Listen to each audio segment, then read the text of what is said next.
Good morning, everyone. We have in the studio LP Peterson. LP is a program manager at Apple, and we are super thrilled to have here with us in the studio and excited to hear LP's story of how did she become a woman in tech.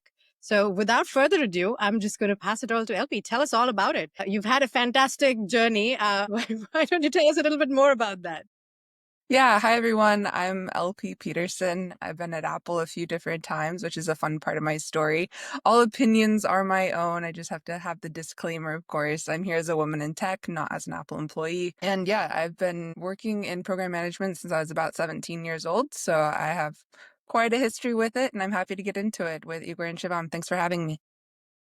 Wow, 17 years. I want to hear more. So what attracted you to program management? Did you know that this was a discipline? It's a very important discipline in tech. But tell us more about what you were doing at 17. Sure, yeah. I started with an industrial engineering degree path at college and just loved the fact that I could be in charge and tell people what to do with also getting the support that I needed from people who knew more than I did. And so it was responsible for all the things that I felt really competent in. I was a big sister of three younger siblings, so it just felt almost like a natural extension of the big family lifestyle where you're trying to coordinate what every different person wants for dinner, even, it's kind of the same thing. And so got into it at a very young age and kept going with it. And it's afforded me a lot of opportunities to work in different industries, which is something that I love. I started in manufacturing, bottling. I went to plastics and like device manufacturing after that, and then switched to software after that. So it's given me this opportunity to be involved in an important way with a lot of different industries and projects. And I think that's really awesome about program management. I agree. And I'm curious what led you to industrial engineering. Everybody assumes tech is equal to software at max, thanks to the boom in AI, and hardware is finally getting its space in the ranks. But industrial engineering, how did you land on that as a major? It's a very male-dominated field. So tell us a little bit more about that. Yeah, one of my favorite things about working in manufacturing and male-dominated industries is that the female restroom is so clean. You almost get your own bathroom. It's fantastic. But it's also a very real problem. Manufacturing for me started with bottling. My first internship, it was with Coca-Cola at 17. And so that was maybe I was just turned 18. But anyway, it was like very young in my career. That was my first official job. And it turns out factories are mostly run by software. So having those diagnostic skills, having those critical thinking skills, being able to use Excel or just any type of spreadsheet to figure out what you're putting on the line and what's coming off the line and what the bottlenecks are. No pun intended. But yes, that's what we were doing in the factory. And I thought that my program management skills continued to develop in that environment, and it was really rewarding. I think you gave the analogy of putting together dinner for the family and everybody has their own demands. Couldn't have used a better analogy to describe program management. And it's such a catch-all field as well. I have been a program manager in my life, and it's very difficult to explain to people what do you do because you do it all. Do nothing and everything. Sometimes they call IE industrial engineering imaginary engineering. I'm like, yes, all of the imaginary things, all of the staging, all of the things that nobody really thinks about as core to their job, you have to transform and contort yourself in some ways to fill these needs. And I find that to be really engaging and challenging work. So, LP, as we were just talking before we started to record, one of my favorite program managers who happens to be at Google right now was also a genius at Apple. And I want to hear more about all the wisdom that you gained in that experience.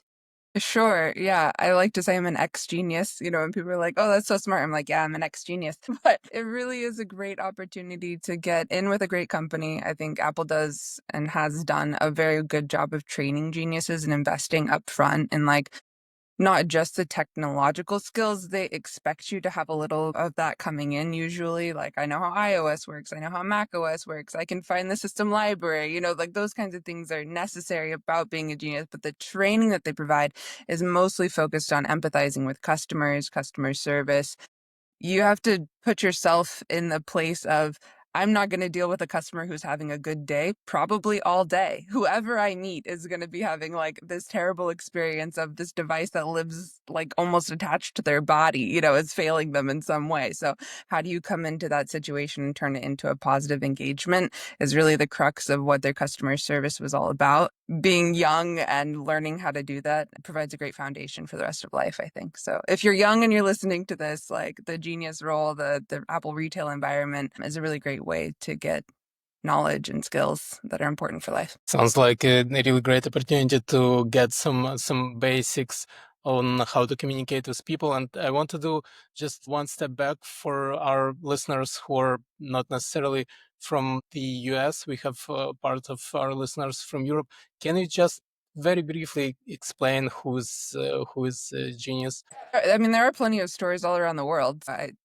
If you're in Europe and you don't live near one, the Apple Store experience is where customers can buy things, of course, but there's also a customer service element. So you can schedule an appointment and get the help that you need with the device that you have. Similar to phone service, but yeah, that's still that in-person experience most companies don't offer these days. And now you're engineering program manager at Apple. And can you walk us through your typical work day just for people to understand what you do as part of your job? Sure, yeah. Recording podcasts is not a normal part of my day, but happy to be here with all of you, of course.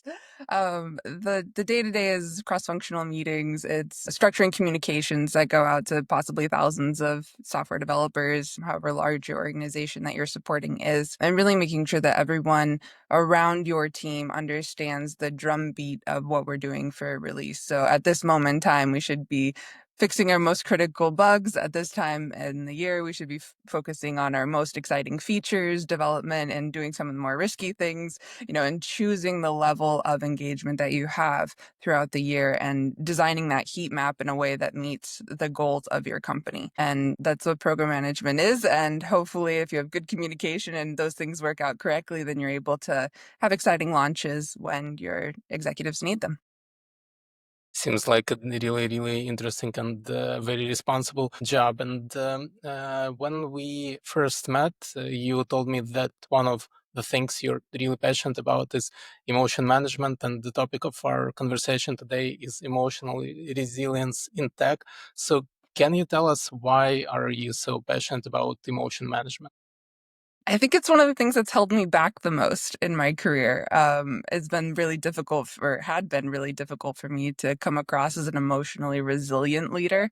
Um, as somebody who likes to be in control, it can be really difficult, right? When things aren't going correctly, when unexpected requirements come in, to respond to that with grace and humility and curiosity and all of these things that embody the resilient emotion experience that we hope to bring to the people around us. And there are a couple of different reasons for that, and I'd love to get into them with you now. Yeah, let's dive deep. This is a topic very dear to my heart. So when Igor and I were sharing notes on this topic, it just reminded me of so many stories from my journey, LP, where it has been hard to be carrying your heart on your sleeves and being that whip cracker. Program manager is nothing but a whip cracker. You basically are going to make people do things that they don't want to do, but it's needed because that's what's needed for the project. That's what's needed for the company, and you assume that responsibility, but also you assume a psychological responsibility, which is I'm not going to let this project down, I'm not going to let my leadership down, I'm going to do the right thing for my company. And as women, those boundaries of we're doing this for the company and we're doing this for the people who really matter to us, the boundaries start getting blurred a bit, right? And maybe in our minds it's very clear why we are having a strong reaction, which people might phrase as you were having an emotional reaction in that meeting, versus what I probably thought was I was just being passionate about a particular conversation and I was bringing the voice of the customer that is not in the room, but it got labeled as you being very emotional. And that's been hard because you're bringing voices that are not sitting on those tables, and your voice can quiver. Mine does when I talk about them. I'm curious about your stories. I want to hear more, and especially since you've been in really tough industries. So you have some probably war badges that you're carrying that the world should listen. Yeah, I'd love to talk about, especially that part that you mentioned about it's my responsibility to make this project successful. And I think that was the crux of where my emotional resilience was breaking down. I felt so personally responsible for things that were either impossible, completely outside my control, very much in someone else's domain, competing priorities, all of these things. And when I started seeing myself more as the conduit for what was possible for that release, and also that it was my responsibility to communicate those challenges rather than solve them myself, is when I really started seeing the growth in my career. So I think that's an important thing for program managers to realize is like, yes, you have power and yes, your voice is important, but it's more about facilitating that collaboration and seeing yourself more as a project coach. A coach can do everything that they can to practice and get things ready and, make the experience on the field really awesome for the team. But if that coach is on the sideline saying, "Oh, my team can't do this. Oh, my team isn't successful," it's going to bring morale down. And so that's where the project therapy side comes into it more than the project management side of it, which is, kind of it's abstract for sure. But I do think that it's important for somebody who's in a program management position to realize, yes, even when things are going incorrectly, that's great. It's my responsibility to communicate those challenges in a way that might make it more possible to solve them rather than take on that personal guilt for the failure. Oh, yeah, and sounds really interesting, and it feels like there is a lot of responsibility and a lot of place for fulfillment working on projects impacting millions of users, but also, of course, some pressure. And can you maybe share some of the things that help you manage the team, regulate the emotional component of the whole work for not only yourself, but for your team members as well? Yeah, that's a really important space. And I think something that's not recognized enough is that emotions within a team have an element of contagion, not like COVID, but a little bit like that, where you're in a room with people and you see like, oh, this person's feeling anxious, and then all of a sudden I'm feeling that anxiety a little bit, or like, oh, this person's really angry. Should I also be angry? And learning to separate that effect is happening, but also what is the action that I can take? What are my emotions about this and separating it from the other people? As program managers that are successful, we're usually very in tune with the moods and like reactions and I call them like sound bites, like what of our executive team, like we're very in tune with all of that. And sometimes we forget that we have our own opinions and like we have our own experience that we can lean back on as well. So yeah, remembering, okay, this is my place, these are my opinions in this situation, and bringing that forward. I think to your point about millions of users could be affected by this. It's like, yes, but that's the business. And the great thing about software is most of it can be undone. But having those conversations like, okay, if this does go wrong, what's our plan? How do we backtrack? How do we reverse this mistake? I think is something that is a really important conversation for a program manager to always be leading. Such a great point, and it reminded me that when we were preparing for our episode today and discussing it with Shivam, she mentioned that in some cases, people might expect from you as a woman a more emotional reaction and also kind of more caring, nurturing reaction, almost like motherly. Have you ever experienced that type of perception towards you, and how do you manage or embrace it? Yeah, I think that's a great point. There are those expectations, right? How we present ourselves, how we look, how we talk about our lives. There's all sorts of ways that you can get distracted, right?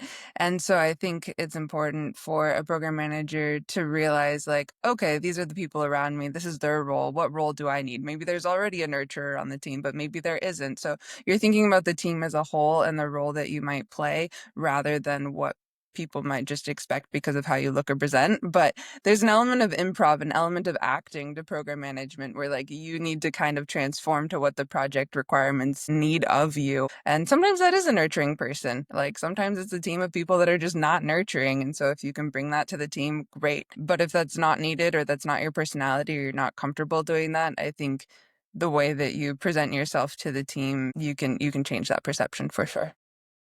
Yet it's a good reminder of a concept that we were discussing with Farah Mitra, who came to our show a few episodes ago, and she was talking about radical candor, something that I've practiced a lot, and especially in program management and in tech, which tends to be very male dominated. having that radical candor and establishing that as your fundamental principle or foundational principle goes a long way, because you've established that when needed, I can be your nurturer, but my goal here is to push the envelope. So you see me pushing the boundaries, but know that I'm doing that because I have immense belief in your potential, and that it takes time to establish. And if you've been with teams longer, it comes more naturally. I think it's I think I've repeated that success story at least 3 times now, and it kind of works. Where even in my recent role, I joined less than a year ago, but I've had moments where I have to play those hats. But I've had to put on that bad cop hat on and say, this stops now. And they're like, well, no, no, no, no, no. If she's really upset, this means we have done something really wrong here. Something might be really, really falling off the tracks. But it's that belief that you have in the potential of the people around you, which gives you that freedom to execute and wield the power that a program manager has to wield. I'm curious, LP, how things are at Apple or in general in your experience. But I've seen women be just a tad bit better at this, just structuring the teams, getting shit done, and being able to rally the teams towards a common purpose without losing the focus, which tends to happen in large organizations. And it tends to be a very woman dominated field. Is that your experience as well? I'd say we have a good mix. Like my particular role in industry, especially in software, we have a good mix of EPMs that are both women and men. And manufacturing too, a good amount of men in the EPM role. Typically, it's like engineers who didn't like the day-to-day grind of what they were doing. And that's both true on like the male and the female side of things. And they kind of decided to get into program management after having done a technical role for a while, which is really valuable. And I think that that experience is important. But yes, there is that element, right? Of like, I'm the coach of this team. What does this team need right now? Can I provide it myself? Do I need to bring in somebody else? Those types of internal dialogues are going to be very helpful in making a project successful. And sometimes that is right. Yeah, I'm the task manager today, or I'm the coach and the nurturer tomorrow. You just have to fill the crack however it presents to you. Well said. Well said. Another question I have around this area, which is something which comes to feedback, and another topic we discuss quite a lot on the podcast. Have you ever received feedback that you are too emotional? Don't think I have.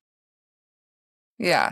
I have receive feedback about like a particular instance, like what somebody would call an outburst. And it's funny because the company culture has mattered more about that. Like when I have been at Apple versus not been at Apple, Apple is kind of passionate sometimes, we still carry that Steve Jobs like theatrics sometimes where it's like, oh yeah, I'm allowed to get passionate about this customer facing issue.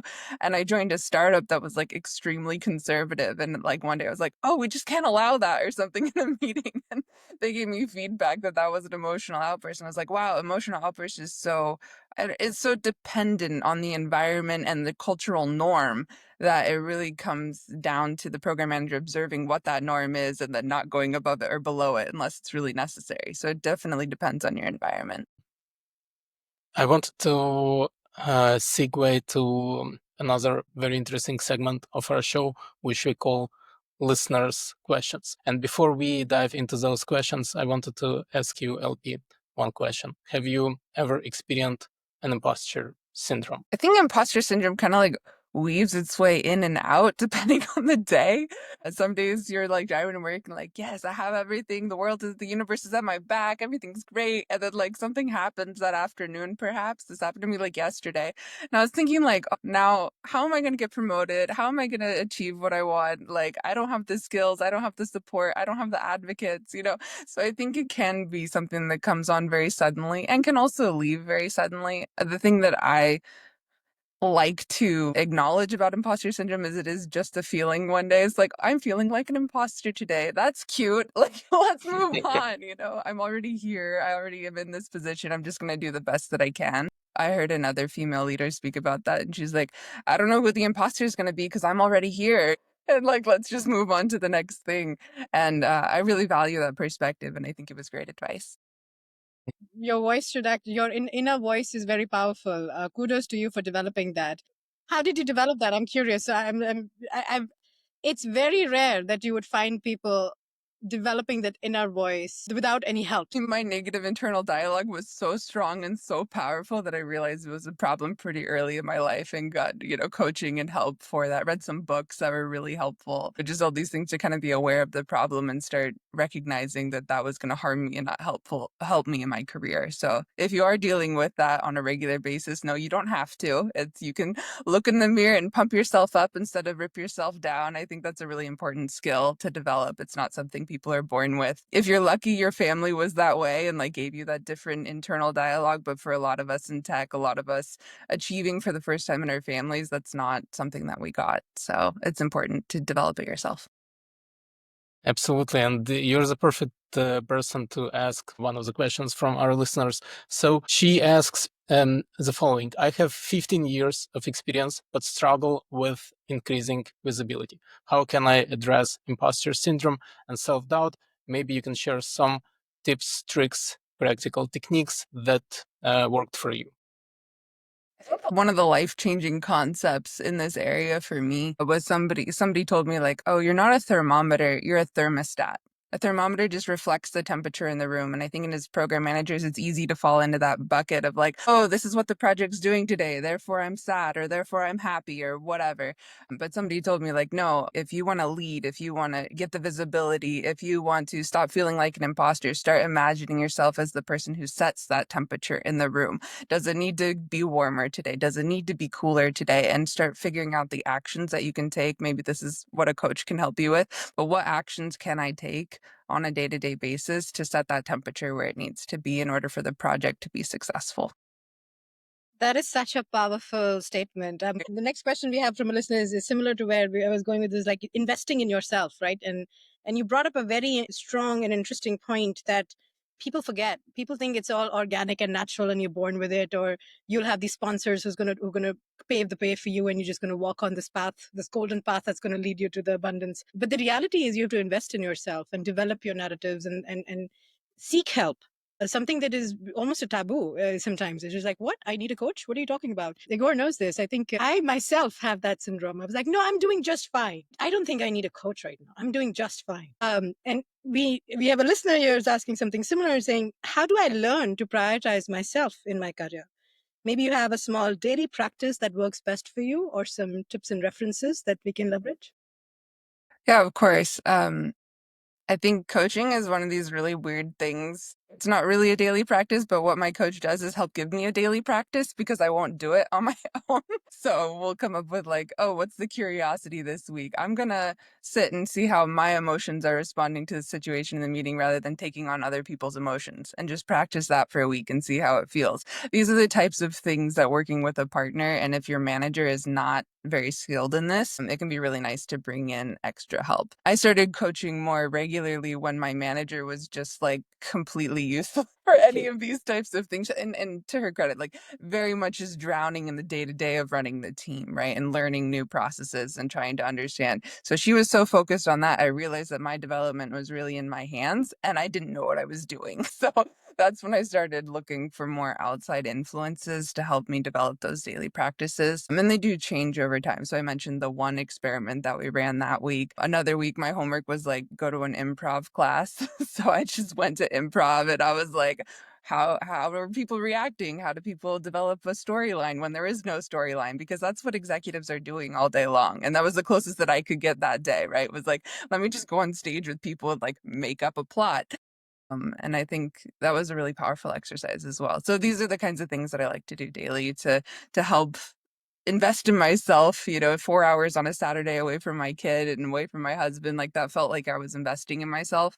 And what I got from it was also really powerful. So finding those opportunities is always welcome. That's such a great example, and I really appreciate you sharing it. And what I admire is that you actually followed the things your coach offered, because this is another interesting topic that sometimes we want to get some help, but we want to get that help in a special format, which we kind of expect it to be. And when we hear something that doesn't fit our norm, we tend to not follow those recommendations or advice. So kudos to you for following and expanding your comfort zone and going to improv classes. Another question I wanted to ask you is about what fulfills you in your job, because this is directly related to the question from our next and last listener for today. But before we move into that question, can you tell us what motivates you the most in your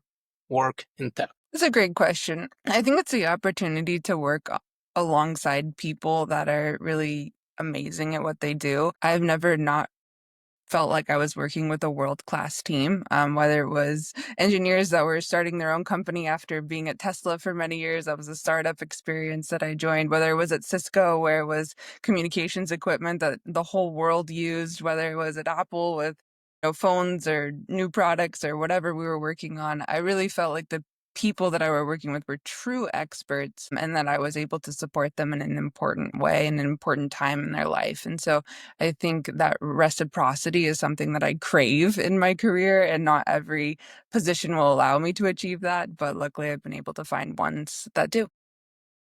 Nice. So let's the question from our listener. She's in a new phase of her life, and she's job searching for the first time in 17 years. And she asks, how can I learn to value myself and my experience to land a great job? Sure. I think as I age, I'm noticing that like my growth mindset is changing and developing in like different ways. I'm open to growing in certain ways and I'm very not open to growing in other ways. So I think for this listener, it would be a really great idea to take an audit of like the areas that they are excited to learn and grow and change their mindset and expand, and the ones that they're not, and go for a job or position that encompasses one or more of those areas of growth that they could become excited about. Because when you get excited about the learning opportunity, it doesn't really matter what the last 17 years were like or what anything else that had happened in the past. It's like, okay, let's move forward with this exciting thing, and that excitement will, I guess, fill the gaps in some of the other areas, and it will come through in an interview when you're actually excited about the position, and hopefully the hiring manager will see it as well. Wonderful advice. And LP, you have such a vast an expanse of knowledge and experiences. How do you incorporate all of these experiences into your day-to-day life? Do you journal? Do you have any habits that you follow very regularly to take all these nuggets that are in your head and very fluently come out when you talk about them? What resources are your go-tos, and where can our listeners read more about you and all the wisdom that you have to share? I've done absolutely nothing on this front. Thanks for the question. Now I have a new coaching practice maybe I need to like develop. I stopped journaling a long time ago. I will tell you one thing that I do. I don't write things down typically, but what you will see is like some sticky notes, and I like them to be lime green. I don't know why, but they're lime green sticky notes with handwritten things that I come across in newsletters or my own thinking. I have like one on my desk right now that says like smooth is fast and fast is good or something like that, but like don't go for speed over smoothness is kind of the essence of it. So yeah, I like to leave myself visual sticky notes every once in a while when I'm working through a concept. I was struggling also with like trying to use my own experience instead of getting curious about other people's experiences. So I have another sticky note that's like, I'm curious, I'm curious, I'm curious. And it's just like right there on my computer to help me remember when I'm in a WebEx or any other meeting that like, yeah, I'm curious about this problem. It's not that I am having a solution for you right now. Those kinds of things help me day to day. And then as far as resources, because resources are also important. I find the LinkedIn community of coaches right now is really putting out some great content. So if you don't follow one or more coaches, Igor, they can start with you. My coach is Kate Arms. I'll give her a shout out. She's fantastic and amazing. I also follow a lot of people that they're kind of developing this leadership model that is like more eco-conscious and more like human-centric rather than just profit and growth driven. And so I try and fill my head with all of that wisdom on a day-to-day basis, at least when I scroll my feed. I love the diversity of answers we get to this question because this is our final question of the show. And there is no right answer, wrong answer, but it's just whatever works for each of us. And it's fantastic to just see that spectrum. For some, it's sticky notes. And for some, it's, I listen to this podcast every morning. It gets me really pumped up. I was listening to a song from Ace of Base, It's a Beautiful Life this morning. That was my mantra. Music is a great one too. Yeah. I remember there was a time in my career where Justin Bieber's Hold On, definitely the mantra. This was fantastic. As Igor had mentioned, this is going to be a blast, and it surely was. Thank you so much for spending the time with us, sharing your nuggets of wisdom, and more power to you. You're doing something which is not much understood. Program management, as I said, I've been one, and it's difficult to explain to people what you do. But I can tell you that this industry will pause, and there will be no launches if there weren't more of us. So more power to you. Keep doing the amazing work you're doing and spread the word. You've got a lot to tell the world. Likewise. Yeah. Super fun being on the podcast. Thank you so much for having me.